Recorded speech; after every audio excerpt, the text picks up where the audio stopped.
സഹോദരിമാരെ, ജനാധിപത്യ മതേതര വിശ്വാസികളെ, വഖഫ് ഭേദഗതി ബില്ലിനെതിരെ social democratic party of India രാജ്യവ്യാപകമായി സംഘടിപ്പിക്കുന്ന ക്യാമ്പയിന്റെ ഭാഗമായ പരിപാടിയാണ് ഇവിടെ സംഘടിപ്പിച്ചുകൊണ്ടിരിക്കുന്നത്. ഈ കഴിഞ്ഞ ഓഗസ്റ്റ് 8-ാം തീയതിയാണ് രാജ്യത്തിന്റെ നിയമമന്ത്രിയായ കിരൺ റിജിജു ഭരണഘടന വഖഫ് ഭേദഗതി ബില്ല് എന്ന പേരിൽ ഒരു ബില്ല് പാർലമെന്റിൽ വെച്ചത്. ആ ബില്ലിലൂടെ BJP പറഞ്ഞത് ഈ രാജ്യത്തെ വഖഫ് നിയമത്തിന് കുറെ പോരായ്മകളുണ്ട്, ആ പോരായ്മകൾ പരിഹരിച്ചുകൊണ്ട് പുതിയൊരു നിയമം വേണം എന്ന് പറഞ്ഞുകൊണ്ടാണ് വലിയ മാറ്റങ്ങൾ വരുന്ന 40ഓളം അമെന്റ്മെന്റ്സ് വരുന്ന ഒരു ഭേദഗതി നിയമം ബില്ല് പാർലമെന്റിൽ വെച്ചത്. എന്നാൽ മുമ്പത്തെ പോലെ BJP പാർലമെന്റിൽ അത്ര ശക്തരല്ലാത്തത് കൊണ്ട് 2 ഘടകകക്ഷികളുടെ സഹായത്തോടുകൂടി മാത്രമല്ലാതെ ഒരു നിയമം പാസ്സാക്കാൻ കഴിയാത്ത ഒരു ദുർബലത BJP അനുഭവിക്കുന്നത് കൊണ്ട് തന്നെ ആ ബില്ല് അവിടെ പാസ്സായില്ല. പകരം ജോയിന്റ് പാർലമെന്റ് കമ്മിറ്റിക്ക് മുമ്പാകെ വിട്ടു. 31 അംഗ സമിതി വരുന്ന MP-മാർ വരുന്ന കമ്മിറ്റിക്ക് മുമ്പിലേക്ക് വിട്ടു. ഇപ്പൊ നിലവിൽ ഇന്നലെ നടന്ന ചർച്ച പ്രകാരം 2025 വരെ ആ കമ്മിറ്റിയുടെ കാലാവധി നീട്ടിയിരിക്കുകയാണ്. എന്ന് വെച്ചാൽ ഇപ്പൊ ഒന്നും പാസ്സാക്കിയെടുക്കാൻ പറ്റുന്ന ഒരു ധാരണ BJPക്ക് വന്നിട്ടില്ല. പക്ഷേ NRC CAA വന്നതിനെ പോലെ തന്നെ അല്ലെങ്കിൽ അതിനേക്കാൾ കുറച്ചുകൂടി രൂക്ഷമായ ഭീകരമായ ഒരു നിയമ ഭേദഗതിയാണ് വഖഫ് ഭേദഗതി നിയമത്തിലൂടെ കൊണ്ടുവരാൻ ശ്രമിക്കുന്നത്. അത് പറയുമ്പോൾ എന്താണ് വഖഫ് എന്നും വഖഫ് നിയമങ്ങളെന്നും മനസ്സിലാക്കുന്നത് നല്ലതാണ്. രാജ്യത്തിന്റെ സ്വാതന്ത്ര്യത്തിന് ശേഷം 1954 രൂപം കൊണ്ട നിയമമാണ് വഖഫ് ബില്ല്, വഖഫ് ലോ, വഖഫ് ആക്ട്. ഇത് നിയമം രൂപം കൊള്ളാൻ കാരണം വഖഫ് എന്ന് പറയുന്ന മുസ്ലിങ്ങൾ അവരുടെ വിശ്വാസപരമായ മതപരമായ സൽപ്രവർത്തികൾക്ക് വേണ്ടി ഉദ്ദേശിച്ചുകൊണ്ട് ദൈവത്തിന് സമർപ്പിക്കുന്ന ഭൂമി അല്ലെങ്കിൽ സ്വത്തിനെയാണ് വഖഫ് എന്ന് പറയുന്നത്. അത്തരത്തിൽ മുസ്ലിങ്ങളെ ഇന്ത്യക്ക് സ്വാതന്ത്ര്യത്തിന് മുമ്പും ശേഷവും ഇന്ത്യയിൽ വിവിധ ഇടങ്ങളില് ഭൂമികള് പടച്ചവന് വേണ്ടി വിട്ടു നൽകിയിട്ടുണ്ട്. വഖഫിന്റെ ഒരു പ്രത്യേകത, ഒരിക്കൽ ഭൂമി വഖഫ് ചെയ്ത് കഴിഞ്ഞാൽ ആ ഭൂമി എന്നും ഒന്നും അത് വഖഫായിരിക്കും. അത് മാറ്റാൻ, അത് തിരിച്ചെടുക്കാൻ അനന്തരാവകാശികൾക്കോ ആ വ്യക്തിക്ക് പോലും അവകാശമില്ല എന്നുള്ളതാണ് വഖഫിന്റെ ഒരു അടിസ്ഥാനം. ഇന്ത്യയിലെ വഖഫ് നിയമപ്രകാരം മൂവ് ചെയ്യാൻ കഴിയാത്ത വിശ്വാസപരമായ മതപരമായ ആവശ്യങ്ങൾക്ക് വേണ്ടി മുസ്ലിങ്ങൾ വിട്ടു നൽകിയ സ്വത്തിനെയാണ് വഖഫ് എന്ന് പറയുന്നത്. ഇന്ത്യയിൽ അത്തരത്തില് കണക്കുകൾ പ്രകാരം 8.7 ലക്ഷം വഖഫുകളിലായി 9.4 ലക്ഷം ഏക്കർ ഭൂമി വഖഫായിട്ടുണ്ട്. ചെറിയ കണക്കല്ല കേട്ടോ. 9.4 ലക്ഷം ഏക്കർ ഭൂമി ഇന്ത്യയിൽ വഖഫായിട്ടുണ്ട്. ഇന്ത്യയിലെ ഏറ്റവും കൂടുതൽ ഭൂമി ഉടമസ്ഥത ഉള്ളത് ഇന്ത്യൻ ഡിഫൻസിനാണ്. MOD, മിനിസ്ട്രി ഓഫ് ഡിഫൻസിന്റെ കീഴിലാണ്. അത് വരുന്നത് 13.7 ലക്ഷം ഏക്കർ ഭൂമിയാണ്. പിന്നെ വരുന്ന റെയിൽവേയുടെ കീഴിൽ വരുന്നത് 10.65 ലക്ഷം ഏക്കർ ഭൂമിയാണ്. പിന്നെ വരുന്നത് കത്തോലിക്ക സഭയുടെ കീഴിലാണ്. പിന്നീട് വരുന്ന 9.4 ലക്ഷം ഏക്കർ ഭൂമി വരുന്ന വഖഫ് ബോർഡിന്റെ കീഴിലാണ് ഏറ്റവും കൂടുതൽ ഭൂമിയുള്ളത്. അപ്പൊ നമുക്ക് മനസ്സിലായിട്ടുണ്ടാവും BJP എന്തുകൊണ്ടാണ് വഖഫ് ഭൂമികളിൽ ടാർഗറ്റ് ചെയ്തിട്ടുള്ളതെന്നും അതിന് മേൽ കണ്ണുവെച്ചിട്ടുള്ളതെന്നും. ഇന്ത്യയിലെ വഖഫ് ചെയ്യപ്പെടുന്നത് 3 തരത്തിലാണ്. വഖഫ് ബൈ ഡോക്യുമെന്റ് എന്ന് പറയും. എന്ന് വെച്ചാൽ രേഖപ്രകാരമുള്ള വഖഫ്. ഞാൻ അല്ലെങ്കിൽ ഇവിടെയുള്ള ഒരു പ്രമുഖനായ ഒരാള് അയാളുടെ സ്വത്തിന്റെ നിശ്ചിത ഭാഗം ഞാൻ ഇന്ന ആവശ്യത്തിനായിട്ട് വഖഫ് ചെയ്യുന്നു. മദ്രസക്കായി, പള്ളിക്കായി, സ്കൂൾ തുറക്കുന്നതിനായി, കോളേജിനായി, ഖുർആൻ പഠിപ്പിക്കുന്നതിനായി വഖഫ് ചെയ്യുന്നു എന്ന് പറഞ്ഞുകൊണ്ട് വഖഫ് ചെയ്യുന്ന ഡോക്യുമെന്റോട് കൂടി, ആധാരത്തോടു കൂടിയുള്ളതിനാണ് വഖഫ് ബൈ ഡോക്യുമെന്റ് എന്ന് പറയുന്നത്. മുൻപത്തെ 404 ഏക്കർ ഭൂമി എന്ന് പറയുന്നത് വഖഫ് ബൈ ഡോക്യുമെന്റ് ആണ്. അതായത് തർക്കമുണ്ടാകാൻ ഒരു സാധ്യതയുമില്ലാത്ത വഖഫ് ബൈ ഡോക്യുമെന്റ് ആണ്. ഡോക്യുമെന്റ് ഉള്ള, രേഖയുള്ള, സിദ്ദീഖ് സേഠ് എന്ന് പറയുന്ന വ്യക്തി രേഖാമൂലം നൽകിയിട്ടുള്ള, രജിസ്റ്റർ ചെയ്തിട്ടുള്ള ഭൂമിയാണ് ചെറായിലെ മുൻപത്തെ 404 ഏക്കർ ഭൂമി എന്ന് പറയുന്നത്. വഖഫ് ബൈ ഡോക്യുമെന്റ് എന്ന് പറയും. ഇനി ഡോക്യുമെന്റ് ചെയ്യാൻ കഴിയാത്തത് വഖഫ് ബൈ വേർഡ് എന്ന് പറയും, മറ്റൊരു തരം വഖഫാണ്.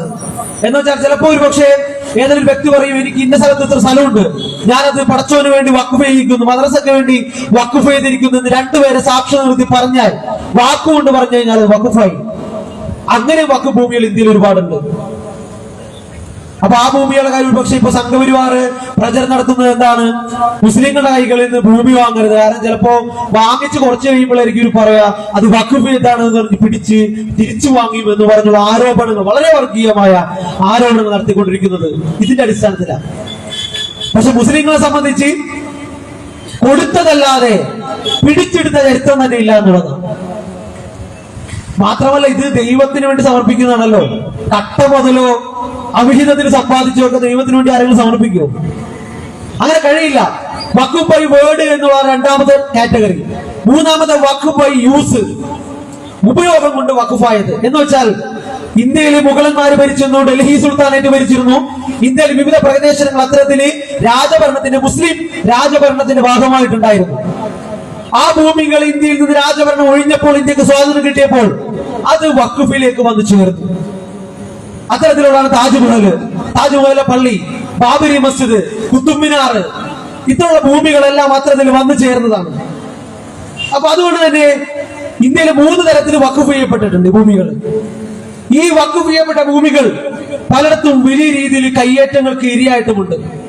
ഇപ്പൊ മിനിയാന്നാള് ഈ നിയമമന്ത്രി കിരൺ റിജിജു തന്നെ പറഞ്ഞ കണക്ക് പ്രകാരം ഇന്ത്യയിൽ കയ്യേറ്റത്തിന് ഇരയായിട്ടുള്ളത് 58,929 വഖഫ് ഭൂമികൾ ഇന്ത്യയിൽ കയ്യേറ്റത്തിന് വിധേയമായിട്ടുണ്ടെന്ന് പറഞ്ഞു. എന്ന് വെച്ചാൽ 9.4 ലക്ഷം ഏക്കർ ഭൂമി ഉണ്ടെങ്കിൽ 8.4 ലക്ഷം വഖഫുകൾ ഇന്ത്യയിൽ ഉണ്ടെങ്കിൽ അതിൽ 55,000 60,000 അടുത്ത് ഭൂമികള് നിലവിൽ കയ്യേറ്റം ചെയ്യപ്പെട്ടിട്ടുണ്ട്. ഒരു ഉദാഹരണം പറയാം. ഇവിടെ മഹാരാഷ്ട്രയിലെ മുംബൈയില് മുകേഷ് അംബാനിയുടെ ആന്റീന എന്ന് പറയുന്ന വീടുണ്ട്. വലിയ കെട്ടിടമാണ്, ലോക പ്രശസ്തമായ ഒരു കെട്ടിടമാണ്. മുകേഷ് അംബാനിയുടെ 21 നില വരുന്ന, ഏകദേശം 20-27 നില വരും ആ നില വരുന്ന കെട്ടിടം. അത് നിലനിൽക്കുന്നത് വഖഫ് ഭൂമിയിലാണ്. പക്ഷെ അത് വില കൊടുത്ത് മുകേഷ് അംബാനി വാങ്ങി. എങ്ങനെയാണ്? 21 കോടി രൂപ കൊടുത്തിട്ടാണ് മുകേഷ് അംബാനി വാങ്ങിയത്. അപ്പൊ 21 കോടി നിൽക്കുമ്പോൾ നമുക്ക് തോന്നും സ്വാഭാവികമായിട്ട് വലിയ എമൗണ്ട് ആണല്ലോ അത്. പക്ഷേ 210 കോടി രൂപ മാർക്കറ്റ് വിലയുള്ള ഭൂമിയാണ് 21 കോടി രൂപക്ക് മുകേഷ് അംബാനി ആസ്വദിച്ചു കൊണ്ടിരിക്കുന്നത് എന്നുള്ളതാണ്. അത് എഴുതി കൊടുത്തു. അത്ര കയ്യേറ്റങ്ങളെ ഞാൻ പറഞ്ഞു വരുന്നത്. ഇനി മറ്റൊരു കയ്യേറ്റമാണ് തൃശൂർ ജില്ലയിലെ തലപ്പള്ളി താലൂക്കിലെ ചെറുതുരുത്തിയിലെ നൂർ ഹുദ മദ്രസ എന്ന് പറയുന്ന കീഴിൽ യത്തീംഖാനക്ക് വേണ്ടിയുള്ള ഭൂമി ഇപ്പൊ തൃശ്ശൂര് കലാമണ്ഡലത്തിൽ എഴുതി കൊടുക്കാൻ വേണ്ടി സർക്കാർ ഏകദേശം തീരുമാനമാക്കിയിരിക്കുക. ആരുടെ ഭൂമിയാ? യത്തീമക്കളുടെ ഭൂമി. യത്തീമക്കൾക്ക് വേണ്ടി ആരും ഒരിക്കല് അവകാശമായിട്ട് അവർക്ക് വേണ്ടി, അവരുടെ ഉന്നമനത്തിന് വേണ്ടി, അവരുടെ പഠനത്തിന് വേണ്ടി, അവരുടെ സ്വസ്ഥമായ ജീവിതത്തിന് വേണ്ടി എഴുതി കൊടുത്ത ഭൂമി കലാമണ്ഡലത്തിന് വേണ്ടി സർക്കാർ വകമാറ്റാൻ പോകുന്നു. അതിന് മുന്നിൽ നിൽക്കുന്നത് അബ്ദുറഹ്മാനം എന്ന് പറയുന്ന ഇന്നത്തെ മന്ത്രി, സജി ചെറിയാൻ, അതുപോലെ മുൻ മന്ത്രിയായിരുന്ന രാധാകൃഷ്ണൻ. ഈ 3 ആളുകളുടെ നേതൃത്വത്തിൽ അത് വകമാറ്റാനുള്ള പണിയെടുത്തുകൊണ്ടിരിക്കുന്നു. അപ്പൊ ഇത്തരത്തില് കയ്യേറ്റങ്ങൾ, ഇനിയും കയ്യേറ്റങ്ങളുണ്ട്. ഇപ്പൊ ചെറായിലെ നമ്മൾ നേരത്തെ ഇവിടെ ചർച്ച ചെയ്തു. ചെറായിലെ ഭൂമി വഖഫ് ഭൂമി തന്നെയാണ്. പക്ഷെ ആ അവിടുത്തെ ജനങ്ങള് അത് വില കൊടുത്ത് വാങ്ങിയിട്ടുണ്ട്. പക്ഷെ അവരെ വഞ്ചിക്കപ്പെട്ടതാണ്. അവിടെയുള്ള ജനങ്ങളെ വഞ്ചിച്ചുകൊണ്ട് എം പോൾ എന്ന് പറയുന്ന കോൺഗ്രസിന്റെ പഴയ KPC സെക്രട്ടറി ആയിരുന്ന പോളിന്റെ നേതൃത്വത്തിലുള്ള ആളുകള് വഞ്ചിച്ചുകൊണ്ട് ആ ജനതയെ അവിടെ താമസിപ്പിച്ചതാണ്. അതുകൊണ്ട് അത്തരത്തിൽ അവിടെ നടപടിയെടുക്കുമ്പോൾ സർക്കാർ ഇപ്പോ ജുഡീഷ്യൽ അന്വേഷണം പ്രഖ്യാപിക്കുമ്പോൾ ഈ ആളുകളുടെ എം പോളിനെ പോലെ ആളുകളുടെ റോള് കൂടി വളരെ കൃത്യമായിട്ട് അന്വേഷിക്കേണ്ടതുണ്ട്. കാസർഗോഡ് നേരത്തെ പറഞ്ഞല്ലോ, ഇവിടെ കുറച്ച് നാളുകൾക്ക് മുമ്പ് നിസാർ കമ്മീഷൻ എന്ന് പറയുന്ന ഒരു കമ്മീഷൻ കേരളത്തിലെ വഖഫ് കയ്യേറ്റങ്ങളെ പറ്റി പഠിക്കാൻ വന്നു. പഠിക്കാൻ വന്നപ്പോ അതിൽ കണ്ടെത്തൽ നടത്തിയ 35ഓളം കണ്ടെത്തലുകൾ. ഒരു കണ്ടെത്തലാണ് ചെറായി. പക്ഷെ രസകരമായ കാര്യം, കേരളത്തിലെ വഖഫ് കയ്യേറ്റങ്ങളിൽ ഭൂരിപക്ഷം ചെയ്തിരിക്കുന്നത് മുസ്ലിം ലീഗ. ഭൂരിപക്ഷം വഖഫ് കയ്യേറ്റങ്ങൾ നടത്തിയിരിക്കുന്ന മുസ്ലിം ലീഗ.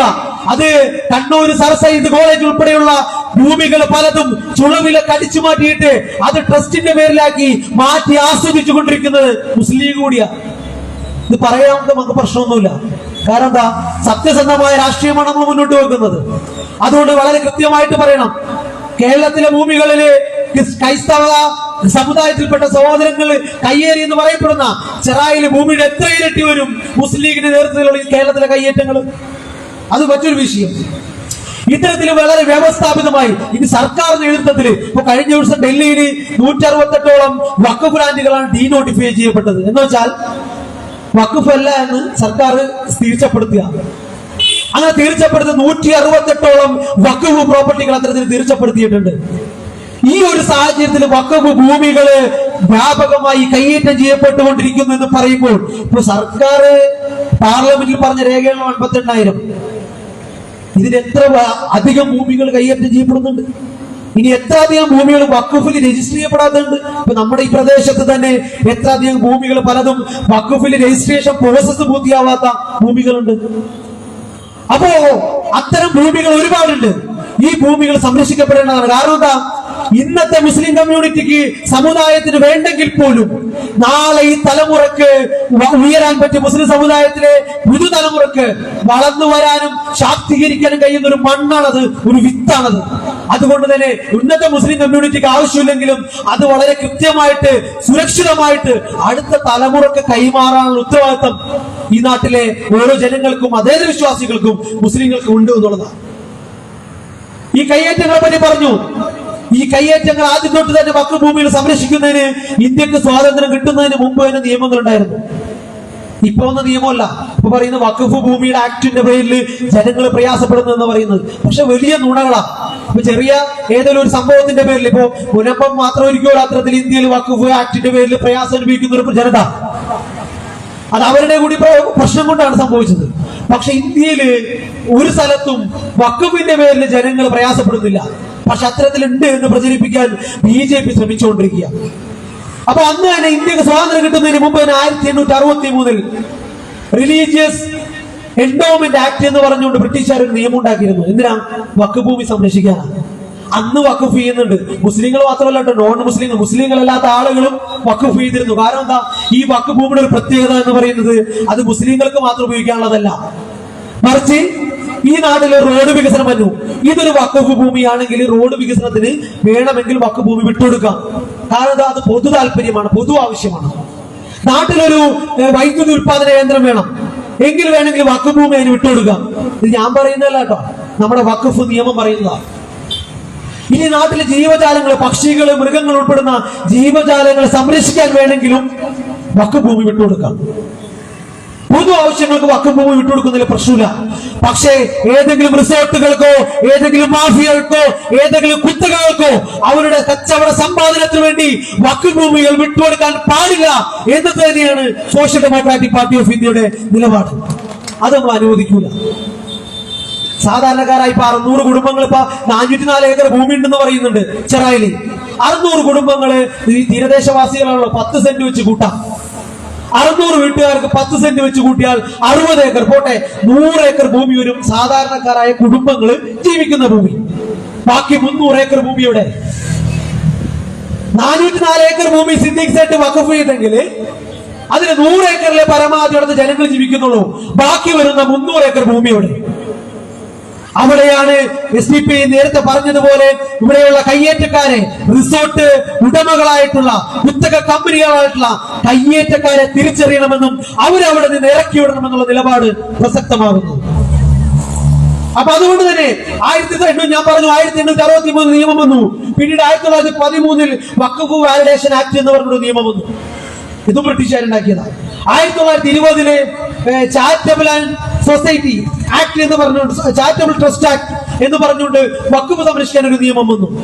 പിന്നീട് 1923 മുസൽമാൻ വഖഫ് ആക്ട് എന്നൊരു നിയമം വന്നു. ഇതൊക്കെ വന്നത് ബ്രിട്ടീഷുകാരുള്ളപ്പോഴാണ്. ഇനി ഇന്ത്യക്ക് സ്വാതന്ത്ര്യം കിട്ടി 1947 ഇന്ത്യക്ക് സ്വാതന്ത്ര്യം കിട്ടിയപ്പോ ഇന്ത്യയുടെ വിഭജനത്തിന്റെ ഭാഗമായിട്ട് ഇന്ത്യയിലുള്ള വിദ്യാഭ്യാസമുള്ള മുസ്ലിങ്ങള്, സ്വത്തുള്ള മുസ്ലിങ്ങള്, സമ്പന്നരായ മുസ്ലിങ്ങള് പാകിസ്ഥാനിലേക്ക് പോയി, ബംഗ്ലാദേശിലേക്ക് പോയി. അതൊരു വലിയ ശതമാനമാണ്. നല്ല സമ്പന്നരായിരുന്ന, നല്ല വിദ്യാഭ്യാസം ഉണ്ടായിരുന്ന ആളുകള് പാകിസ്ഥാനിലേക്കും ബംഗ്ലാദേശിലേക്കും പോയപ്പോൾ ഇന്ത്യയിൽ ഒരുപാട് ഭൂമികൾ അനാഥാക്കമാക്കപ്പെട്ടു, ഉപേക്ഷിക്കപ്പെട്ടു. അതിനുമേൽ അവകാശവാദങ്ങൾ വന്നു. അപ്പോൾ ഇന്ത്യയുടെ ആദ്യത്തെ പ്രധാനമന്ത്രിയായിരുന്ന ജവഹർലാൽ നെഹ്റു, ആദ്യത്തെ വിദ്യാഭ്യാസ മന്ത്രിയായിരുന്ന അബുൽ കലാം ആസാദും അവരുടെ പ്രത്യേക താല്പര്യപ്രകാരം ഇന്ത്യയില് മുസ്ലിങ്ങളായ പാകിസ്ഥാനിലേക്കും ബംഗ്ലാദേശിലേക്കും പോയ ആളുകളെ ഉപേക്ഷിച്ചിട്ട് പോയ ഭൂമി അത് മുസ്ലിങ്ങൾക്ക് തന്നെ ഉപകാരപ്പെടണം എന്നൊരു താല്പര്യം അവർക്ക് രണ്ടുപേർക്കും ഉണ്ടായിരുന്നു. ആ താല്പര്യത്തിന്റെ ഭാഗമായിട്ട് കൂടി ആ ഭൂമികൾ സംരക്ഷിക്കപ്പെട്ടു. അങ്ങനെയാണ് ആദ്യമായി 1953 വഖഫ് ആക്ട് എന്നൊരു ആക്ട് ഇന്ത്യയിൽ ഉണ്ടാവുന്നത്. അപ്പൊ നമ്മുടെ മുൻഗാമികള് അത്തരത്തിൽ സൂക്ഷ്മത കാണിച്ചു. കാരണം ഇത് മുസ്ലിങ്ങള് നാളെ മുസ്ലിങ്ങൾ പിന്നോക്കവൽക്കരിക്കപ്പെടാം, അവർ ആക്രമിക്കപ്പെടാം, അവർ ഏറ്റവും വലിയ ന്യൂനപക്ഷമായി മാറാം. അന്ന് അവർക്ക് ഉയർന്നു വരാനുള്ള ഒരു വിത്താണ് വഖഫ് എന്നുള്ളത്, അവരുടെ സമുദായത്തിന് ഉയരാനുള്ളത്. അപ്പൊ അത്തരത്തില് നിയമ ഭേദഗതി 1953 ഉണ്ടായി. പിന്നീട് 1983 ആ നിയമം ഭേദഗതി ചെയ്തു. പിന്നീടാണ് 1995 ഇപ്പോഴുള്ള വഖഫ് നിയമം വന്നിട്ടുള്ളത്. ആ നിയമത്തിന് ഏറ്റവും വലിയ പ്രത്യേകത എന്താ വെച്ചാൽ, ഒരു ഭൂമി വഖഫ് ആണെങ്കിൽ അത് 10-20 തവണ കൈമാറ്റം ചെയ്യപ്പെട്ടാലും വിൽപ്പന നടത്തിയാലും ക്രയവിക്രയം നടത്തിയാലും അത് വഖഫ് ഭൂമി തന്നെയായിരിക്കും. അതാണ് ആ നിയമത്തിന്റെ അന്തസത്ത. അപ്പൊ അങ്ങനെ വന്നപ്പോഴാണ് ഇപ്പൊ ചെറായി ഭൂമി ഉൾപ്പെടെയുള്ള ഭൂമികൾ പലപ്പെട്ട കൈമാറ്റം ചെയ്യപ്പെട്ടിട്ടുണ്ട്. കൈമാറ്റം ചെയ്യപ്പെട്ടാൽ പോലും അടിത്തട്ടിൽ അത് വഖഫ് ആണെങ്കിൽ അതെന്നും വഖഫ് ആയിരിക്കും എന്നുള്ള നിയമം വന്നു.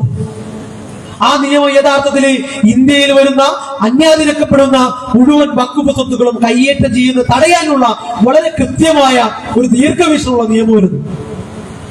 ആ നിയമമാണ് ഇപ്പോ BJP മാറ്റാൻ വേണ്ടി ശ്രമിച്ചുകൊണ്ടിരിക്കുന്നത്. BJPക്ക് അതാണ് പ്രശ്നം. കാരണം എന്താ, ആ നിയമം എന്ന് പറയുന്നത് കുറച്ച് പ്രയാസമുള്ള നിയമം. ഇപ്പോ നമുക്കറിയാലോ, കുറച്ച് നാളുകൾക്ക് മുമ്പാണ് 2007 ഇന്ത്യയിൽ ന്യൂനപക്ഷ വകുപ്പ് മന്ത്രിയായിരുന്ന റഹ്മാൻ ഖാൻ അദ്ദേഹം ഇന്ത്യയിലെ വഖഫ് കയ്യേറ്റങ്ങളെ പറ്റി പഠിക്കാൻ വേണ്ടി ഇന്ത്യ മുഴുവൻ ഒരു ടൂർ നടത്തി. ഒരു സമിതി ഉണ്ടാക്കിയിട്ട് യാത്ര നടത്തി. ആ യാത്രയില് ഇന്ത്യയിലെ മുഴുവൻ കയ്യേറ്റങ്ങളും വഖഫ് ഭൂമികളെ പറ്റി അദ്ദേഹം ഒരു പിക്ചർ ഉണ്ടാക്കി. കേരളത്തിലും വന്നു അദ്ദേഹം. ശേഷം അദ്ദേഹത്തിന്റെ റിപ്പോർട്ടിൽ പറഞ്ഞൊരു കാര്യമുണ്ട്, ഇന്ത്യയിലെ മുസ്ലിം സമുദായത്തിന് ഒരുവിധ ആനുകൂല്യങ്ങൾ ലഭിക്കാതെ സ്വന്തം കാലിൽ നിന്ന് വളരാനുള്ള ഒരു വിഭവമായി വഖഫ് ഭൂമി ഇന്ത്യയിൽ നിൽക്കുന്നുണ്ട്. എന്ന് വെച്ചാൽ അതിനു മാത്രം ഭൂമി ഇന്ത്യയിലുണ്ട്. മുസ്ലിങ്ങൾക്ക് ഒരു സംവരണവും വേണ്ട, ഒരു ആനുകൂല്യം വേണ്ട, ഗവൺമെന്റിൽ നിന്നുള്ള ഒരു ആനുകൂല്യം ലഭിച്ചില്ലെങ്കിൽ പോലും മുസ്ലിങ്ങൾക്ക് ശാക്തീകരിക്കാൻ കഴിയുന്ന ഒരു ഭൂമി, ഒരു സ്വത്ത് ഇന്ത്യയിൽ വഖഫിന്റെ പേരിലുണ്ട്. അതായത് ഇന്ത്യയിലെ മുൻഗാമികള് കാരണവന്മാർ ഇട്ടിട്ട് പോയിട്ടുണ്ട്. ആ ഇട്ടിട്ട് പോയതിനെ കയ്യേറ്റം ചെയ്യാനുള്ള ശ്രമമാണ് ഇപ്പോൾ BJP നടത്തിക്കൊണ്ടിരിക്കുന്നത്. അതാണ് അവരുടെ പ്രശ്നം. കാരണം എന്തെങ്കിലും ഒരിക്കല് ഈ സമുദായത്തിൽ നിന്ന് ആളുകള് ശാക്തീകരിക്കപ്പെട്ട് അവരുടെ അവകാശങ്ങൾക്ക് വേണ്ടി ഇന്ത്യയിൽ രംഗത്ത് വരാൻ തയ്യാറായാല് അവർക്ക് വേണ്ട ഒരു വിഭവമായിട്ട് ഭൂമി കിടപ്പുണ്ട്. അതുകൂടി അവരിൽ നിന്ന് സ്നാച്ച് ചെയ്തെടുത്തു കഴിഞ്ഞാൽ പിന്നെ കുഴപ്പമില്ല. കാരണം എന്താ, പൗരത്വം സ്നാച്ച് ചെയ്യാൻ ശ്രമിച്ചു, നടന്നില്ല. പിന്നീട് ഇപ്പോ അവരുടെ ഭൂമി അവർക്ക് കൂടി അനുഭവിക്കാൻ കഴിയുന്ന, അല്ലെങ്കിൽ അവർക്ക് കൂടി വളരാൻ കഴിയുന്ന ഒരു ഭൂമി, ആ ഭൂസ്വത്ത് അവരുടെ കയ്യിൽ നിന്ന് നടത്തിയെടുക്കുക. ഇത് കേട്ടിട്ട് ഇന്ത്യയിൽ ക്രിസ്ത്യൻ സമൂഹം വിചാരിക്കേണ്ട അവർക്കെതിരെ ഒന്നും വരാൻ പോകില്ലാന്ന്. ചർച്ച് ആക്ട് എന്ന് പറഞ്ഞൊരു ആക്ട് വരാൻ പോകുന്നുണ്ട്. എന്താ വഖഫ് ആക്ട് എന്ന് വിചാരിച്ച തെറ്റി പുറകെ വരുന്നുണ്ട്. അപ്പൊ അതുകൊണ്ട് തന്നെ ഇന്ത്യയില് മറിച്ച് ഒരു സമുദായത്തിനോ പൊതുജനങ്ങൾക്കോ ഒരു നാടിന് ലഭിക്കുന്ന സേവനമാണ് വഖഫിൽ നിന്ന്. അത്തരത്തിൽ നിന്ന് ലഭിക്കേണ്ടതിൽ സ്ത്രീകൾക്ക് അവകാശം ലഭിക്കുന്നു എന്ന് പറയുന്നത്. സ്ത്രീകൾക്ക് പ്രാതിനിധ്യം ലഭിക്കുന്നില്ല അത്തരം വഖഫിൽ. പക്ഷേ ഞാൻ ഇതൊന്ന് ഗൂഗിൾ ചെയ്ത് നോക്കിയപ്പോ ഒരുപാട് സ്ത്രീകൾ, അതിൽ 3 സംസ്ഥാനത്തിന്റെ തലപ്പത്ത്, വഖഫ് ബോർഡിന്റെ തലപ്പത്ത് സ്ത്രീകള് ചെയർപേഴ്സൺമാരായിട്ട് ഇരുന്നിട്ടുണ്ട്. 3 വഖഫ് ബോർഡിന്റെ, തമിഴ്നാട്, പഞ്ചാബ്, ജമ്മു കാശ്മീർ. ഇനി മധ്യപ്രദേശില് കഴിഞ്ഞ വർഷത്തെ CEO, വഖഫ് ബോർഡിന്റെ CEO എന്ന് പറയുന്നത് ഡോക്ടർ ഫർസീന ഗസൽ എന്ന് പറയുന്ന ഒരു സ്ത്രീയായിരുന്നു. അപ്പൊ മുസ്ലിങ്ങൾ വെറുതെ അതാ ജനങ്ങളെ തെറ്റിദ്ധരിപ്പിക്കുക BJP. സ്ത്രീകളുടെ അവകാശമൊക്കെ അങ്ങോട്ട് മാറ്റി വെക്കുന്നു, സ്ത്രീകളെ തകർക്കാൻ ശ്രമിക്കുന്നു, അവർക്കൊന്നും കൊടുക്കുന്നില്ല എന്നൊക്കെ പറഞ്ഞിട്ട് എന്തോ ഒരു പുരോഗമനപരമായ പണിയെടുക്കാൻ വേണ്ടി ശ്രമിക്കുന്നു എന്നൊക്കെ വരുത്താൻ ശ്രമിക്കുക. BJP സ്ത്രീകളെ പറ്റി പറയുന്നതിന് എത്രയോ മുമ്പ് വഖഫിന്റെ തലപ്പത്ത് സ്ത്രീകൾ വന്നിട്ടുണ്ട്. മറ്റൊരു ആരോപണമാണ് മതേതരത്വം. വഖഫ് ബോർഡിനെ മതേതരവൽക്കരിക്കണം എന്ന് പറയുന്നു. വഖഫ് ബോർഡ് മതേതരവൽക്കരിക്കണം. ആരാ പറയുന്നതെന്നറിയോ? ഇന്ത്യ ഭരിക്കുന്ന BJP ഒരു മുസ്ലിം പ്രാതിനിധ്യം പോലും ഇല്ലാത്ത, ഒരു മുസ്ലിം മന്ത്രി പോലും ഇല്ലാത്ത BJPയുടെ ഗവൺമെന്റ് ഭരിക്കുന്ന, അല്ലെങ്കിൽ മോഡി പറയുകയാണ് വഖഫ് ബോർഡ് മതേതരവൽക്കരിക്കുകയാണ്, സെക്യുലർ ആക്കണം. നല്ല രസമുള്ള കാര്യം. പേരിനെങ്കിലും പണ്ടൊരു നെഗ്മി ഉണ്ടായിരുന്നു, ഇപ്പൊ അതും എടുത്തു കളഞ്ഞു വരും, അതിന്റെ ആവശ്യമില്ല എന്ന് പറഞ്ഞു. എന്നിട്ട് പറയുകയാണ് മുസ്ലിങ്ങൾ മതേതരവൽക്കരിക്കണം. ഞാൻ ചോദിക്കട്ടെ, ശബരിമല ദേവസ്വം ഉണ്ട്, ശബരിമല ദേവസ്വം. ആ ദേവസ്വത്തില് മുസ്ലിങ്ങളെയും ക്രിസ്ത്യാനികളെയും അവിടുത്തെ കമ്മിറ്റിയിൽ ഉൾപ്പെടുത്തണമെന്ന് പറഞ്ഞാൽ അംഗീകരിക്കാൻ കഴിയുമോ? അത് ന്യായമാണോ? ന്യായമല്ല. ഇവിടെ ഗുരുവായൂരുടെ മലയാറ്റൂര് ക്രൈസ്തവ തീർത്ഥാടന കേന്ദ്രമുണ്ട്, അതിന് ട്രസ്റ്റ് ഉണ്ട്. അതിന് ട്രസ്റ്റില് മുസ്ലിങ്ങളെ അവിടുത്തെ ട്രസ്റ്റ് അംഗമാക്കണം എന്ന് പറഞ്ഞാൽ അംഗീകരിക്കാൻ കഴിയുമോ? അതൊരു ന്യായമാണോ? അതുപോലെ തന്നെയാണ് മുസ്ലിങ്ങളുടെ വഖഫ് ബോർഡില് മുസ്ലിങ്ങളല്ലാത്തവർ ഉണ്ടാവുക എന്നത് ന്യായമല്ല. കാരണം എന്താ? ഇതൊക്കെ മതപരമായ ആവശ്യങ്ങളാണ്. ശബരിമലയാണെങ്കിലും മലയാറ്റൂരാണെങ്കിലും മുസ്ലിങ്ങളുടെ വഖഫ് ബോർഡാണെങ്കിലും ഒക്കെ ഇതൊക്കെ മതപരമായ പ്രശ്നങ്ങളാണ്. മതപരമായ പ്രശ്നങ്ങള് മതപരമായ താല്പര്യം ഉയർത്തിപ്പിടിക്കാൻ കഴിയുന്നവരെ മാത്രമേ ഏൽപ്പിച്ചിട്ട് കാര്യമുള്ളൂ, അല്ലാത്തവരെ ഏൽപ്പിച്ചിട്ട് കാര്യമുണ്ടോ? അത് തകർക്കാൻ ഉപകാരപ്പെടൂ. അപ്പൊ അതുകൊണ്ട് തന്നെ മതേതരവൽക്കരിക്കുക എന്നുള്ള ആവശ്യം, ഒരു ഉദ്ദേശം തന്നെ ഗൂഢമാണ് എന്ന് വളരെ കൃത്യമായിട്ട് നമ്മൾ മനസ്സിലാക്കേണ്ടതുണ്ട്. ഇനി വഖഫ് പുതിയ ബില്ല് നേരത്തെ പറഞ്ഞു 40ഓളം അമെന്റ്മെന്റുകൾ വരുന്നുണ്ട്, മാറ്റങ്ങൾ വഖഫ് ബില്ലില്. ഇതിൽ പ്രധാനപ്പെട്ട ഒരു ബില്ല് ആക്ട് എന്ന് പറയുന്നത് ഭൂമിയുടെ ടൈറ്റിൽ തീരുമാനിക്കാനുള്ള അവകാശം കളക്ടർക്ക് ലഭിക്കുന്നു എന്നുള്ളതാണ്. ടൈറ്റിൽ എന്ന് വെച്ചാല് ഒരു ഭൂമി, ഇപ്പൊ ചെറായിലെ ഭൂമി തന്നെ, ഒരു ഭൂമി തർക്കമുണ്ടായി, അത് വഖഫാണോ അല്ലയോ എന്ന് തീരുമാനിക്കേണ്ട നിലവിലെ അവസ്ഥയിൽ വഖഫ് ബോർഡും വഖഫ് ട്രൈബ്യൂണലാണ്. വഖഫ് ട്രൈബ്യൂണൽ എന്ന് വെച്ചാൽ വഖഫ് ഒരു കോടതിയെ പോലെയാ, സിവിൽ കോടതിയാ. അതിന്റെ തലപ്പത്ത് മുസ്ലിങ്ങളൊന്നുമല്ല വഖഫ് ട്രൈബ്യൂണലിന്റെ. അത് ഈ രാജ്യത്ത് നിയമിക്കപ്പെടുന്ന ജഡ്ജിമാരായിട്ടുള്ള വളരെ നീതിബോധമുള്ള നീതി പാലകരായിട്ടുള്ള ആളുകളാണ് അതിന്റെ തലപ്പത്തിരിക്കുക വഖഫ് ട്രൈബ്യൂണലിലെ. പക്ഷെ ഇപ്പൊ BJP പറയുകയാണ് വഖഫ് ട്രൈബ്യൂണലും വേണ്ട, വഖഫ് ബോർഡും വേണ്ട, എന്ത് മതി? കളക്ടർ തീരുമാനിച്ചാൽ മതി. എന്ന് വെച്ചാൽ ഒരു ഭൂമി തർക്കം വന്നു കഴിഞ്ഞാൽ നേരെ കളക്ടർക്ക് എത്തുന്നു. ഉദാഹരണത്തിന് നമ്മളിപ്പോ നിൽക്കുന്ന ഈ ഭൂമി അത് വഖഫാണെന്ന് കരുതുക.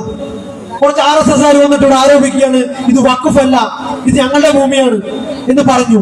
തർക്കമായി, കളക്ടറെടുത്ത് പരാതി എത്തി. സാധാരണഗതിയിൽ കോടതി പോയി, സുപ്രീം കോടതി പോയി, അല്ലെങ്കിൽ ട്രൈബ്യൂണലിന്റെ അടുത്ത് പോയി ആ വിഷയത്തിൽ നീതിപരമായ നിലപാടെടുക്കും. പക്ഷെ ഈ വിഷയത്തിൽ കളക്ടർക്ക് തീരുമാനമെടുക്കാൻ കഴിയും. അങ്ങനെ വരുമ്പോൾ ഇന്ത്യയിൽ ഇപ്പോൾ നേരത്തെ പറഞ്ഞ 58,000-നടുത്ത് കൈയേറ്റം ചെയ്യപ്പെട്ട ഭൂമികൾ അത് കളക്ടറുടെ അടുത്തേക്ക് തീർപ്പിനായിട്ട് ചെന്ന് സ്വാഭാവികമായിട്ടും ഏത് ഗവൺമെന്റ് ആണോ ഭരിക്കുന്നത് ആ ഗവൺമെന്റ് താല്പര്യത്തിനകത്ത് ആ ഭൂമി മാറ്റും. അപ്പൊ അത് അംഗീകരിക്കാൻ കഴിയാത്ത കാര്യമാണ്. ഈ നാട്ടില് റവന്യൂ ലാൻഡ് പോലും ടൈറ്റിൽ തീരുമാനിക്കാൻ കളക്ടർക്ക് അധികാരമില്ല. ഒരു നാട്ടിലെ റവന്യൂ ലാൻഡ്, ആ ലാൻഡ് എങ്ങനെയാവണമെന്ന് തീരുമാനിക്കാനുള്ള അവകാശം കളക്ടർക്കില്ല. അങ്ങനെയുള്ള കളക്ടർക്ക് എന്ത് അവകാശം കൊടുക്കുകയാണ്? ഭൂമി വഖഫാണോ അല്ലയോ എന്ന് തീരുമാനിക്കാനുള്ള അവകാശം കൊടുക്കുന്നു. അത് ന്യായമല്ല എന്നാണ് SDPI പറയുന്നത്. അത് ന്യായമല്ല.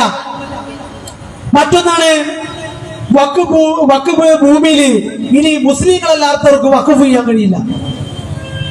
മുസ്ലിങ്ങളല്ലാത്തവർക്ക് വഖഫ് ചെയ്യാൻ കഴിയില്ല. അപ്പൊ മുമ്പ് ഇന്ത്യയിൽ ഒരുപാട് ആളുകൾ, മുസ്ലിങ്ങളല്ലാത്ത ആളുകള് ഭൂമി വഖഫ് ചെയ്തിരുന്നു. കാര്യം എന്താ? ഇതിപ്പോ വഖഫ് ഭൂമി വഖഫ് ബോർഡിന്റെ കീഴിൽ കൊടുത്തു കഴിഞ്ഞാൽ അത് അവർക്ക് ഉപകാരപ്പെടും, പൊതുസമൂഹത്തിന് ഉപകാരപ്പെടും എന്ന് മനസ്സിലാക്കിയിട്ട് വഖഫ് ബോർഡിന് കൊടുത്തിട്ടുണ്ട്. ഇനി അത് പറ്റൂല, മുസ്ലിം അല്ലാത്ത ഒരാൾക്കും വഖഫ് ചെയ്യാൻ കഴിയില്ലാത്ത എന്നാണ് BJP പറയുന്നത്. മാത്രമല്ല, ഇനി ഒരു മുസ്ലിം വഖഫ് ചെയ്യണമെങ്കിൽ അയാൾ എന്തായിരിക്കണം? 5 വർഷം പ്രാക്ടീസിങ് മുസ്ലിം ആയിരിക്കണം. ഇതെങ്ങനെ അറിയാം? പ്രാക്ടീസ് എന്ന് വെച്ചാൽ 5 വർഷം നിസ്കരിക്കുന്ന മുസ്ലിം ആയിരിക്കുന്നത്. ഇതിപ്പോ ആരളക്കുക? ഇപ്പോ ഞാനോ വേറൊരാളോ ഒരു ഭൂമി വഖഫ് ചെയ്യാൻ തീരുമാനിച്ചാല് ഞാൻ 5 നേരം പ്രാക്ടീസ് ചെയ്യുന്ന മുസ്ലിം ആയിരിക്കണം, 5 വർഷം പ്രാക്ടീസ് ചെയ്യുന്ന മുസ്ലിം ആയിരിക്കണം എന്ന് പറഞ്ഞാല് അത് ന്യായമാണോ?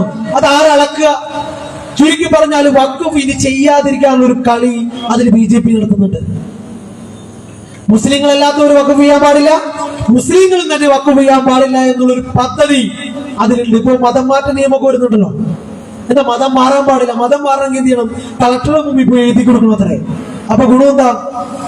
ഉറപ്പ് ഒന്നാമത് സാധാരണക്കാർ എഴുതൂല, എഴുതണമെങ്കിൽ കുറെ ക്രൈറ്റീരിയ വരും, കുറെ ഇഷ്യൂസ് വരും, അത് ക്രിമിനൽ നിയമമാവും. ഇനിയിപ്പോ നിർബന്ധിച്ച് മതം മാറ്റി എന്ന് പറഞ്ഞാൽ അത് കേസാവും. അപ്പൊ അതുകൊണ്ട് തന്നെ ഇന്ത്യയിൽ മതം മാറ്റം തടയപ്പെടാൻ പറ്റും. അത്തരത്തിലൊരു നിയമമാണ് യഥാർത്ഥത്തിൽ കൊണ്ടുവരുന്നത്. വഖഫ് ഇനിയിപ്പോ ആരും ചെയ്യാനും പാടില്ല, നിലവിൽ ചെയ്യപ്പെട്ട ഭൂമികൾ മുഴുവൻ കയ്യേറ്റം ചെയ്യുകയും ചെയ്യും. ഇതാണ് BJP ഉദ്ദേശിക്കുന്നത്. ഇനി വഖഫിന്റെ CEO ആയിട്ട് മുസ്ലിം അല്ലാത്ത ഒരാളെ കൊണ്ടുവരാന്ന് പറയുന്നത് BJP പറയുന്നു.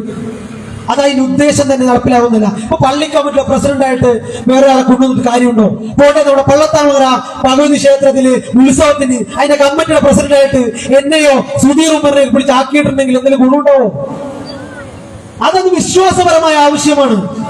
അതുകൊണ്ട് തന്നെ അത് വിശ്വാസികൾ തന്നെയാണ് ചെയ്യേണ്ടത്, അത് ആരാണെങ്കിലും. അപ്പൊ അത്തരത്തില് കയ്യേറ്റം ചെയ്യാനുള്ള ശ്രമങ്ങൾ വ്യാപകമായി നടക്കുന്നു. മറ്റൊന്ന്, വഖഫ് ബോർഡ് ചലിച്ചിരുന്നത് വഖഫ് ഭൂമിയിൽ നിന്ന് ലഭിക്കുന്ന 7% ആദായത്തിൽ കൂടെ ചലിച്ചിരുന്നത് 7%. ഇപ്പൊ അത് 5%ആയിട്ട് BJP ചുരുക്കാൻ പോകുന്നു. അതിന്റെ ഗുണം എന്താ? നിലവിൽ ഇപ്പൊ തന്നെ ശമ്പളം കൊടുക്കാൻ പറ്റുന്നില്ല, ഉദ്യോഗസ്ഥർക്ക് ശമ്പളം കൊടുക്കാനോ സ്ഥാപനങ്ങൾക്ക് വാടക കൊടുക്കാനോ കഴിയുന്നില്ല. അങ്ങനെ ഇരിക്കെ ഇതിന്റെ ശതമാനം 7ൽ നിന്ന് 5ആയിട്ട് ചുരുക്കിയാൽ അവർ വീണ്ടും ഞെരുങ്ങും. അതിലൂടെ എന്ത് പറ്റും? ഈ സാധനം നല്ല രീതിയിൽ നടക്കാതാകും. ചുരുക്കി പറഞ്ഞാൽ എല്ലാ തരത്തിലും ഇതിനെ എങ്ങനെയെങ്കിലും കൂട്ടാനുള്ള ഒരു പണിയാണ് BJP എടുത്തുകൊണ്ടിരിക്കുന്നത്. പ്രിയപ്പെട്ടവർ, അതുകൊണ്ട് തന്നെ ഇനി വേറൊരു വിഷയം കൂടിയുണ്ട്, വളരെ സുപ്രധാനമായ വിഷയം. ഇപ്പോ അയോധ്യയിൽ ബാബരി മസ്ജിദ് അത് നിന്നിരുന്ന ഭൂമി വഖഫായിരുന്നു. ആ ഭൂമി വഖഫായിട്ട് തന്നെ അനധികൃതമായിട്ട് കയ്യേറ്റം ചെയ്ത് തകർത്തു RSSകാര്.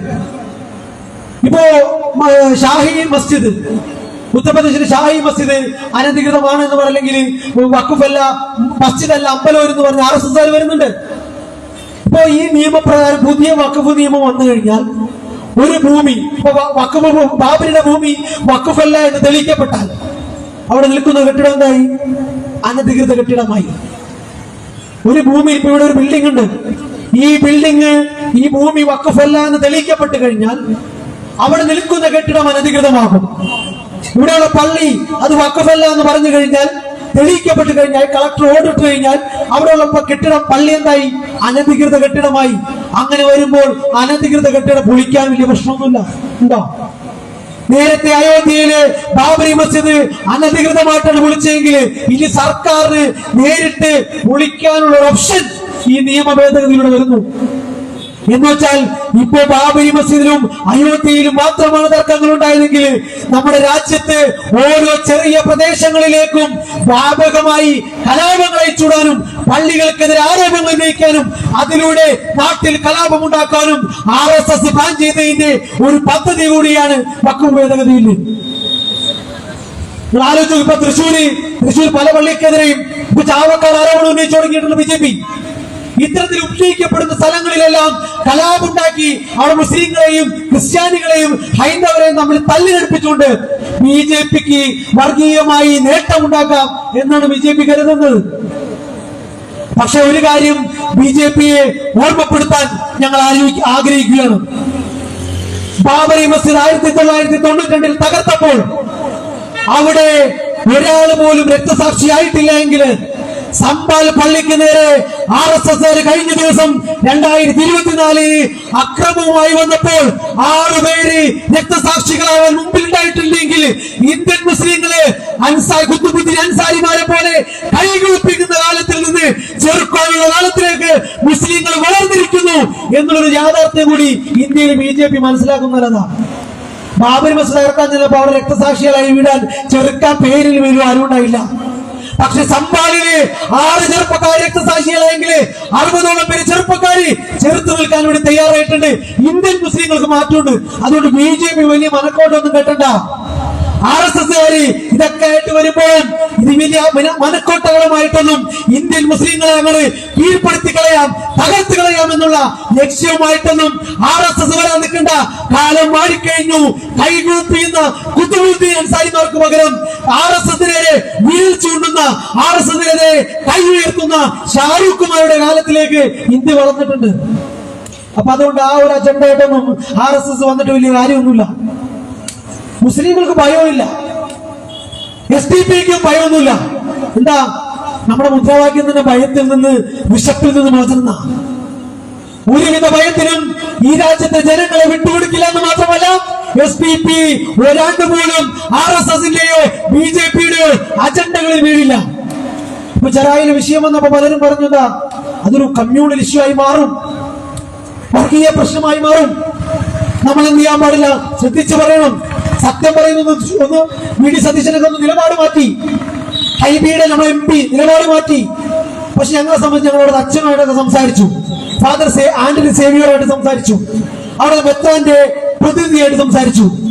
ഞങ്ങൾ നമ്മുടെ നിലപാട് പറഞ്ഞു. പക്ഷേ ആ പ്രശ്നം രമ്യമായിട്ട് പരിഹരിക്കപ്പെടണം. ആരെ ഇറക്കിയിട്ടുണ്ടെന്നല്ല പരിഹാരം, പക്ഷെ രമ്യമായിട്ട് പരിഹരിക്കപ്പെടണം. അതിന്റെ മറവില് RSS എന്നല്ല, ശശികല എന്നല്ല, RV ബാബു എന്നല്ല, മത്സരത്തിലും കയറി ഇവിടെ വന്ന് തുള്ളിയിട്ടും കാര്യമില്ല. SDP അതിന്റെ അജണ്ടയിൽ നിന്നോ നിലപാടിൽ നിന്നോ ഒരംശം പോലും പുറകോട്ട് പോകാൻ പോകില്ല. ഞങ്ങൾക്ക് ആ കാര്യത്തിൽ ഭയമൊന്നുമില്ല. അതിപ്പോ തല കുത്തി മറിഞ്ഞ് ഭൂമി അങ്ങോട്ട് മറിയുമെന്ന് വിചാരിച്ചാലും SDP മുഴുവൻ പിടിച്ച് വീലിടുമെന്ന് വിചാരിച്ചാലും ഞങ്ങൾക്ക് ഭയമില്ല. കാരണം എന്താ, നാളെ ഒരു തലമുറ വരുന്നുണ്ട്. നീതിപൂർവം സത്യം വിളിച്ചു പറയാൻ കഴിയുന്ന ഒരു ജനത ഈ നാട്ടിൽ ജീവിച്ചിരുന്നു എന്ന് പറയാൻ കഴിയുന്ന ഒരു പേര് നിലനിർത്തിയിട്ട് സോഷ്യൽ ഡെമോക്രാറ്റിക് പാർട്ടി ഓഫ് ഇന്ത്യയുടെ ഓരോ കേഡർമാരും ഈ നാട്ടിൽ നിന്ന് പോവുള്ളൂ. അപ്പൊ അതുകൊണ്ട് നമുക്ക് ഭയമൊന്നുമില്ല.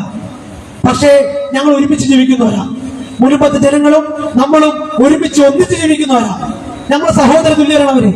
അതുകൊണ്ട് തന്നെ അവരെ പ്രശ്നം നമ്മുടെ പ്രശ്നമാണ്, അവരനുഭവിക്കുന്ന പ്രശ്നങ്ങൾ നമ്മുടെ പ്രശ്നമാണ്, അവരെ വേദന നമ്മുടെ വേദനയാണ്. അതുകൊണ്ട് അവരങ്ങനെ ഇറക്കിവിടുകയല്ല. അവർക്കും ഇവിടുത്തെ വഖഫ് ബോർഡിനും പരസ്പരം തൃപ്തമായ ഒരു നിലപാടിലേക്ക്, ഒരു തീരുമാനത്തിലൂടെ ആ പ്രശ്നം സോൾവ് ചെയ്യണം. അതാണ് വേണ്ടത്. ഞാൻ പറഞ്ഞു വന്നത് വഖഫ് കയ്യേറ്റങ്ങളെ പറ്റിയാണ്. ഇനി മറ്റൊന്ന് മദ്രസ കയ്യേറ്റങ്ങളെ പറ്റിയാണ്. മദ്രസ എന്ന് പറഞ്ഞുകൊണ്ട് ഇന്ത്യയിൽ ഇപ്പൊ നമ്മുടെ നാട്ടിലെ സൗത്ത് ഇന്ത്യയിലെ മദ്രസ അല്ല കേട്ടോ, കേരളത്തിലൊക്കെ സമസ്തയുടെ കീഴിലൊക്കെ വളരെ പെർഫെക്റ്റ് ആയിട്ട് മദ്രസ സംവിധാനം രാവിലെ വൈകിട്ടൊക്കെ പോകുന്നുണ്ട്. ആ മദ്രസയല്ല. നോർത്ത് ഇന്ത്യയിലെ പല സംസ്ഥാനങ്ങളിലും സ്കൂളുകളില്ല. ഇപ്പോ നമ്മുടെ കഴിഞ്ഞ ദിവസം ഇന്നലെ ഇവിടെ തൃശ്ശൂർ പോയപ്പോൾ ഒരു സുഹൃത്ത് പറഞ്ഞത്, അയാള് ബീഹാറിലെ കട്ടിഹാറിൽ പോയിട്ട് അവിടെ ഒരു മദ്രസയും കണ്ടു, ഒരു സ്കൂളും കണ്ടു. സ്കൂളിൽ ചെന്നപ്പോ എന്താ, സ്കൂളിൽ കുട്ടികളൊന്നുമില്ല. അവിടെ അടുക്കളയില് ചോറുണ്ടാക്കുന്നുണ്ട്. കാരണം ചോറ് വാങ്ങാൻ മാത്രം കുട്ടികൾ വരും. ടീച്ചർമാര് സ്റ്റാഫ് റൂമിൽ തലയൊക്കെ ചായച്ച് കിടക്കുക. അതാണ് സ്കൂളിന്റെ അവസ്ഥ. മദ്രസ ചെന്നപ്പോഴോ അവിടുത്തെ മദ്രസകളിൽ സയൻസ് പഠിപ്പിക്കുന്നു, അവിടുത്തെ മദ്രസയിൽ മാത്സ് പഠിപ്പിക്കുന്നു, ലോജിക്സ് പഠിപ്പിക്കുന്നു, ഇംഗ്ലീഷ് പഠിപ്പിക്കുന്നു. അത് മുസ്ലിങ്ങൾ മാത്രമല്ല പഠിപ്പിക്കുന്നത്. മുസ്ലിങ്ങൾ പഠിപ്പിക്കുകയും ചെയ്യുന്നുണ്ട്, മുസ്ലിങ്ങളല്ലാത്തവരും മദ്രസകൾ പഠിപ്പിക്കുകയും ചെയ്യുന്നുണ്ട്. ഈ മാറ്റം ഉണ്ടാവാൻ കാരണം സച്ചാർ കമ്മീഷന്റെ റിപ്പോർട്ടാണ്. സച്ചാർ കമ്മീഷൻ 2007 വന്നപ്പോ കുറെ മദ്രസകൾ നോർത്ത് ഇന്ത്യയിലുണ്ട്. അവിടെ തൊപ്പി താടി കൊച്ച കുറെ ചെറുപ്പക്കാരെ കുട്ടികൾ പഠിക്കുന്നുണ്ട്. സാമ്പത്തിക പ്രയാസമുള്ളതുകൊണ്ട് അവർ സ്കൂളിൽ പോയില്ല, സ്കൂളുകളിൽ സൗകര്യങ്ങളില്ല, അതുകൊണ്ട് മദ്രസ പഠിച്ചു. അപ്പൊ ഈ കുട്ടികളെ ഖുർആൻ പഠിക്കും, ഹദീസ് പഠിക്കും. പക്ഷെ എന്താ, അവർക്ക് ലാംഗ്വേജ് ഇല്ല, ലോജിക്സ് ഇല്ല, സയൻസ് അറിയില്ല. അപ്പോ സച്ചാർ കമ്മീഷൻ പറഞ്ഞു, എന്താണ്, അവർ കുട്ടികളെ സയൻസ് പഠിപ്പിക്കണം, ലോജിക്സ് പഠിപ്പിക്കണം, മാത്സ് പഠിപ്പിക്കണം, ഇംഗ്ലീഷ് പഠിപ്പിക്കണം. അങ്ങനെ 2007 എടുത്ത തീരുമാനം 2024 എന്നപ്പോഴേക്കും ആ തൊപ്പി നാടിയും വെച്ച് കിടക്കുന്ന സാധാരണക്കാരെ കുട്ടികൾ വളരെ പെർഫെക്റ്റ് ആയിട്ട് ഇംഗ്ലീഷ് പറയാൻ തുടങ്ങി, നന്നായിട്ട് കച്ചവടം ചെയ്യാൻ തുടങ്ങി, നന്നായിട്ട് സയൻസ് പറയാൻ തുടങ്ങി. അപ്പൊ സംഘപരിവാറിന് കുരുപൊട്ടി. കാരണം എന്താ, സംഘപരിവാറിനൊക്കെ ഒന്നും പിടിക്കൂല്ലോ, ആരെങ്കിലും ഒക്കെ നന്നാവുന്ന ഒന്നും സംഘാറ് പഠിക്കൂല. ഇപ്പൊ മുനമ്പത്ത് തന്നെ മുസ്ലിങ്ങളും ക്രിസ്ത്യാനികളും ഒരുമിച്ചിരുന്ന ആ വിഷയം സോൾവ് ചെയ്യാൻ ശ്രമിക്കുമ്പോൾ സംഘപരിവാറിന്റെ പ്രശ്നമാണ്. ഇനി രസം എന്താ വെച്ചിട്ടുണ്ടെങ്കിൽ, ആ മുനമ്പത്തെ സമരസമിതിക്കാരെ നമ്മളവിടുത്തെ സമരസമിതിയായിട്ടൊക്കെ സംസാരിച്ചു. അപ്പൊ എന്താ, പാലക്കാട് ഇലക്ഷനിൽ കൊണ്ടുപോകാൻ വേണ്ടി കുറെ പണിയെടുത്തു. പാലക്കാട് BJP ജയിക്കാൻ സാധ്യതയുണ്ടല്ലോ. അപ്പൊ അവിടെ മുനമ്പ സമരസമിതിക്കാരെ കൊണ്ടുപോയി പണിയെടുപ്പിക്കാൻ വേണ്ടി സുരേഷ് ഗോപിയും V മുരളീധരനും സുരേന്ദ്രനും RV ബാബു ഉൾപ്പെടുന്ന മുഴുവൻ ടീം എടുത്ത് പണിയെടുത്തു. പക്ഷെ അച്ഛന്മാർ നല്ല ബുദ്ധിയുള്ളവരാ. കാരണം അവർക്കറിയാം മുസ്ലിങ്ങളും ക്രിസ്ത്യാനികളെ തമ്മിലടിപ്പിച്ചിട്ട് ചോര പിടിക്കാനുള്ള പണിയാണ് RSS ചെയ്യുന്നത്. അതുകൊണ്ട് അച്ഛൻ പറഞ്ഞു, ഞങ്ങൾ എന്ത് ചെയ്തു, സമരപ്പന്തൽ പള്ളിമുറ്റത്ത് തന്നെ ഇട്ടു. അതാകുമ്പോ പള്ളിയുടെ കൺട്രോളിൽ നിൽക്കും സമരം. അവർ വളരെ മാന്യമായിട്ട് സമരം ചെയ്യുന്നവരാ. പള്ളിമുറ്റത്ത് തന്നെ സമരം ചെയ്യുന്നത്. BJPയുടെ അജണ്ടയിൽ വീണിട്ടില്ല. അതുകൊണ്ട് തന്നെ BJP എന്ത് ചെയ്തു, വേറെ സമരപ്പന്തൽ തുടങ്ങി. ചുരുക്കി പറഞ്ഞാല് ഇത്രയൊക്കെ പണിയെടുത്തിട്ട് BJP നല്ല പണിയെടുത്തിട്ടോ. ചെറായില് നമ്മളവരെ പണിനെ അംഗീകരിച്ചു കൊടുക്കണം. ഒരുപാട് പണിയെടുത്തു. മുസ്ലിങ്ങളുടെയും ക്രിസ്ത്യാനികളുടെയും വർഗീയത ഉണ്ടാക്കാൻ വേണ്ടി, കലാപം ഉണ്ടാക്കാൻ വേണ്ടി, വെറുപ്പുണ്ടാക്കാൻ വേണ്ടി ഒരുപാട് പണിയെടുത്തു BJP. പക്ഷെ പണി ഏറ്റില്ല. ഈ നാട്ടുകാരൊരു നന്മയാണത്. അപ്പൊ അതുകൊണ്ട് തന്നെ പ്രിയപ്പെട്ടവരെ, ഈ രാജ്യത്ത് പലവിധ കുപ്രചരണങ്ങളുമായി BJPയും RSSും ഇനിയും വന്നുകൊണ്ടിരിക്കും. ആ കുപ്രചരണങ്ങളെല്ലാം തടയാനും ചെറുക്കാനുമുള്ള ആർജവം നമ്മുടെ നാട്ടിലെ ജനങ്ങൾക്ക് ഉണ്ടാവണം. ഇപ്പോ കേരളമാണ് പുതിയ ടാർഗറ്റ് BJPയുടെ. നോർത്ത് ഇന്ത്യയിലൊക്കെ അധികാരം പോയി തുടങ്ങിയാലും കേരളത്തിലെ അധികാരം ഉണ്ടാവുന്ന പുതിയ പഠനങ്ങൾ പറയുന്നു. പല സീറ്റുകളിലും 30,000 വോട്ടുകൾ കിട്ടിക്കൊണ്ടിരിക്കുന്നു. ഇതിന്റെ കൂട്ടത്തില് വോട്ടിംഗ് മെഷീനിലുള്ള തട്ടിപ്പും ഇതൊക്കെ കൂടി ആയിക്കഴിഞ്ഞാൽ BJPക്ക് വളരെ കുറഞ്ഞ കാലം കൊണ്ട് കേരളത്തിൽ അധികാരത്തിലെത്താൻ കഴിയും. പക്ഷെ നമ്മൾ മനസ്സിലാക്കേണ്ട സംഗതിയുണ്ട്. കേന്ദ്രത്തിൽ BJP വന്ന് 10 വർഷം ഭരിച്ചു, നമ്മൾ ഒരുപാടൊന്നും അനുഭവിച്ചിട്ടില്ല. പക്ഷെ സംസ്ഥാന ഭരണം BJPക്ക് കിട്ടിയുള്ള പ്രശ്നം എന്താ അറിയോ? ലോ ആൻഡ് ഓർഡർ BJPയുടെ കയ്യിലിരിക്കും. എന്ന് വെച്ചാല് ഇപ്പൊ NRC CA സമരത്തിന് പോയവരുടെ വീടുകളെ ബുൾഡോസർ ഉപയോഗിച്ച് തകർക്കുന്ന അവസ്ഥ മധ്യപ്രദേശിലും ഹരിയാനയിലും UPയിലും നമ്മൾ കണ്ടു. എന്തുകൊണ്ടാ? അവിടെ സംസ്ഥാനം ഭരിക്കുന്നത് BJPയാണ്. അപ്പൊ പോലീസിനെ നിയന്ത്രിക്കുന്നത് BJP ആയിരിക്കും. ഇവിടെ ഇപ്പോ ഭരിക്കുന്ന ഒരു സെക്യുലർ ഗവൺമെന്റാണ്. അതുകൊണ്ട് പോലീസിന് അത്ര വലിയ നിയന്ത്രണമൊന്നും BJPക്കില്ല. എന്നാലും അവർ പണിയെടുക്കണ്ട്. ഈ അജിത് കുമാർ കഴിഞ്ഞ ദിവസം പുറത്താക്കപ്പെട്ട ADGP, സസ്പെൻഡ് ചെയ്യപ്പെട്ട ADGP എന്തായിരുന്നു? അയാൾ നല്ല അസൽ RSSകാരനാണ്. RSSന് വേണ്ടി പിണറായിയുടെ ഇടയിൽ നിന്നിട്ട് വളരെ കൃത്യമായിട്ട് ഡീല് നടത്തിയിരുന്ന ഉദ്യോഗസ്ഥനാണ്. അപ്പൊ അത്തരത്തിൽ ഉദ്യോഗസ്ഥരുണ്ട്. പക്ഷെ എന്നാൽ പോലും സംസ്ഥാന ഭരണം BJPയുടെ കൈകളിലേക്ക് പോകുമ്പോഴാണ് ഒരു നാട് എത്ര ഭീകരമാവും എന്ന് നമ്മൾ അറിയാം. അപ്പൊ പ്രിയപ്പെട്ടവരെ, ചുരുക്കാണ് നമ്മളെ സംബന്ധിച്ച് ഈ രാജ്യത്തെ വഖഫ് സ്വത്തുക്കൾ കയ്യേറാനുള്ള, മദ്രസകൾ കയ്യേറാനുള്ള RSSന്റെയും BJPയുടെ ശ്രമങ്ങള് അത് ചെറുക്കേണ്ടതുണ്ട്. നേരത്തെ NRC CAക്കെതിരെ തെരുവുകളില് സമരങ്ങൾ ഉയർന്നെങ്കിൽ അത്തരം സമരങ്ങൾ തന്നെ ഈ വിഷയത്തിൽ ഉയരേണ്ടി വരും. കാരണം എന്താ? അല്ലെങ്കിൽ നാട്ടിൽ കലാപം ഉണ്ടാവും. ഓരോ ചെറിയ പ്രദേശങ്ങളിലും ആരോപണങ്ങളുമായി വരും. ഇപ്പൊ ചെറായിൽ BJP വന്നതുപോലെ ചാവക്കാട് BJP വന്നിട്ടുണ്ട്. അതുപോലെ ആലപ്പുഴയിൽ വരാൻ പോകുന്നു. പല സ്ഥലങ്ങളിലും അവരിങ്ങനെ അന്വേഷിച്ച് നടക്കുക, എവിടെയാണോ കുത്തിപ്പോക്കാൻ പറ്റുക. അപ്പൊ അതുകൊണ്ട് തന്നെ നമ്മൾ കരുതലെടുക്കേണ്ടതുണ്ട്. ഒപ്പം RSSനെയും BJPയും വളരെ കൃത്യമായി ചെറുക്കാൻ നമുക്ക് കഴിയേണ്ടതുണ്ട്. അത് കേവലം VD സതീശൻ എടുത്തതുപോലെയുള്ള ഉഡായിപ്പ് നിലപാടെടുത്തിട്ടല്ല. RSS വന്നിട്ട് ഒരു ഭൂമിക്ക് നേരെ ആരോടും നീച്ച് അത് വഖഫല്ല എന്ന് പറഞ്ഞാൽ എന്നാൽ അത് വഖഫല്ല എന്ന് പറയുകയല്ല ഒരു ഉത്തരവാദിത്തബോധമുള്ള ഒരു രാഷ്ട്രീയ നേതാവ് ചെയ്യേണ്ടത്. മറിച്ച് സത്യത്തിന്റെ ഒപ്പം നിന്നിട്ട് ആ നുണകളെ തകർക്കാനുള്ള പണിയെടുക്കേണ്ടത് VD സതീശൻ. അത് ഹൈബീഡനാണെങ്കിലും അതിന് പകരം അത് ജനങ്ങളുടെ കണ്ണിൽ മറയിട്ടുകൊണ്ട് എങ്ങനെയെങ്കിലും ആ പ്രശ്നം തട്ടിക്കൂട്ടി സോൾവ് ചെയ്യാൻ ശ്രമിച്ചാൽ അത് പിന്നീട് വലിയ പ്രശ്നമായി വീണ്ടും ഉയരും. അതുകൊണ്ട് തന്നെ സത്യസന്ധമായി നീതി നോക്കിയിട്ട്, ന്യായം നോക്കിയിട്ട് ഓരോ വിഷയത്തിലും തീരുമാനമെടുക്കാൻ കഴിയണം. അതിന് ധൈര്യം വേണം. ആ ധൈര്യം സതീശനില്ലാത്തതെന്നറിയോ? കോൺഗ്രസിന്റെ KPC സെക്രട്ടറി ആയിരുന്ന പോൾ വക്കീലാണ് ചെറായിലെ ഈ മുഴുവൻ പ്രശ്നങ്ങൾ ഉണ്ടാക്കിയത്. അതുകൊണ്ടാണ് പറയാത്തത്. പോളിന്റെ മോനിപ്പോ ചെറായില് ഭൂമിയുണ്ട്. എങ്ങനെയുണ്ടായി? വഖഫ് ഭൂമി കൈമാറ്റത്തിനിടയിൽ നിന്ന ഒരു വക്കീല്, ഒരു പവർ ഓഫ് അറ്റോർണി ഉണ്ടായിരുന്ന വക്കീലിന്റെ മകനിക്ക് എങ്ങനെയാണ് ചെറായില് ഭൂമി വരിക? ആ ഭൂമി വരുന്നത് അനധികൃതമായിട്ട് കയ്യേറിയതാ. പല രാഷ്ട്രീയ നേതാക്കന്മാർക്ക് ഭൂമി ഉണ്ടെന്നാ പറയുന്നത്. അപ്പൊ അത്തരത്തിലുള്ള പ്രശ്ന സോൾവിംഗ് അല്ല നമുക്ക് വേണ്ടത്. സത്യസന്ധമായിട്ട്, രമ്യമായിട്ട് പ്രശ്നങ്ങൾ സോൾവ് ചെയ്യാൻ കഴിയണം. അതാണ് രാഷ്ട്രീയ നേതൃത്വം ചെയ്യേണ്ടത്. അതിന് നിലപാടില് വെള്ളം ചേർക്കാൻ കഴിയാത്ത ഒരു സാഹചര്യം ഉണ്ടാവണം. നിലപാടിൽ വെള്ളം ചേർക്കരുത്. സത്യസന്ധമായി നീതിയോടുകൂടി നിലപാട് പറയാൻ കഴിയണം. അത് രാജ്യത്തെ ഓരോ ചെറിയ വിഷയങ്ങളിലും പറയാൻ കഴിയണം. മണിപ്പൂരിൽ കലാപം ഉണ്ടാകുമ്പോൾ അവിടെ സന്ദർശിക്കുകയും, നൂഹില് കലാപമുണ്ടായി, മണിപ്പൂരിൽ കലാപമുണ്ടായി, ക്രൈസ്തവ സഹോദരങ്ങൾക്ക് കൊല്ലപ്പെടുമ്പോൾ അവിടെ സന്ദർശിക്കുകയും, നൂഹില് കലാപമുണ്ടായി, മുസ്ലിങ്ങൾ കൊല്ലപ്പെടുമ്പോൾ അവിടെ പോവാതിരിക്കുകയും ചെയ്യുന്ന രാഹുൽ ഗാന്ധിയുടെ അടവ് നയമല്ല വേണ്ടത്. രണ്ടിടത്തും പോകണം. കാരണം എന്താ? രണ്ടും RSSന്റെ ഇരകളാണ്. മണിപ്പൂരിലുള്ളത് RSSന്റെ ഇരകളാണ്, നൂഹിലുള്ളത് RSSന്റെ ഇരകളാണ്. അപ്പൊ അതുകൊണ്ട് അത്തരത്തിൽ നീതിപരമായ നിലപാടെടുക്കാൻ കഴിയുന്ന ഒരു ആർജവമുള്ള പ്രസ്ഥാനം ഇന്നിപ്പോൾ social democratic party of India എന്ന പ്രസ്ഥാനം മാത്രമാണ് എന്ന് ഞങ്ങൾ ആത്മവിശ്വാസത്തോടു കൂടി പറയാൻ ഞങ്ങൾ ആഗ്രഹിക്കാം. ഇത് ഞങ്ങൾ അഹങ്കാരം കൊണ്ട് പറയല്ല. ഞങ്ങൾ നിലപാടിൽ ഞങ്ങളുടെ മടിയിൽ കനൂല്ല. ഞങ്ങൾ ഒരാളുടെയും മടിയിൽ കനമില്ല. അതുകൊണ്ട് വഴിയിൽ ഒരു കള്ളനെയും ഞങ്ങൾക്ക് പേടിക്കേണ്ടതില്ല. എന്തെങ്കിലുമൊക്കെ അനധികൃതമായിട്ട് സമ്പാദിച്ചാൽ, എന്തെങ്കിലുമൊക്കെ അവൻ അനധികൃതമായിട്ട് ചെയ്താലല്ലേ ഭയപ്പെടേണ്ടതുള്ളൂ. SDP-യുടെ ദേശീയ പ്രസിഡന്റ് തൊട്ട് ഇവിടെയുള്ള സാധാരണക്കാരായ ഒരു പ്രവർത്തകനും ഒരംശം പോലും ഭയപ്പെടേണ്ടതില്ല. കാരണം എന്താ? ഞങ്ങൾ ആരുടെയും കയ്യിൽ മടിയിൽ കനമില്ല. അതുകൊണ്ട് നീതിബോധത്തോടുകൂടി വിഷയങ്ങൾ വിളിച്ചു പറയാൻ ഞങ്ങൾക്ക് കഴിയും. ഈ രാജ്യത്ത് നിന്നിപ്പോ കഴിഞ്ഞ ദിവസം ഹരിയാനയില് പാർട്ടി സംസ്ഥാന കമ്മിറ്റി പ്രഖ്യാപിച്ചു കഴിഞ്ഞു. പഞ്ചാബിലും അതുപോലെ ആസാമിലും ഗോവയിലും ഇപ്പൊ സംസ്ഥാന കമ്മിറ്റികൾ പ്രഖ്യാപിക്കാൻ പോകുന്നു.